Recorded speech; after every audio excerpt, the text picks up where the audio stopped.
Co-President of the Europe of Freedom and Democracy, Nigel Farage. The floor is yours. Well, here we are, on the edge of a financial and social disaster, and in the room today we have the four men who were supposed to be responsible.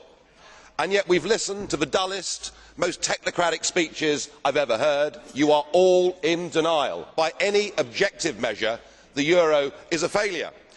And who is actually responsible? Who's in charge out of you lot? Well, of course, the answer is none of you, because none of you have been elected, none of you actually have any democratic legitimacy for the roles that you currently hold within this crisis.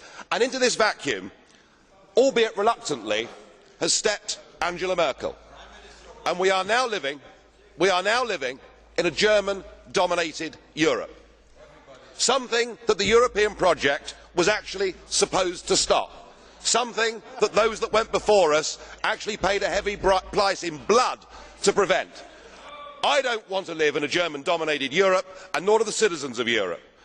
But you guys have played a role, because when Mr Papandreou got up and used the word referendum, or Mr Rehn, you described it as a breach of confidence, and your friends here got together like a pack of hyenas, rounded on Papandreou, had him removed and replaced by a puppet government. What an absolutely disgusting spectacle that was. And not satisfied with that, you decided that Berlusconi had to go.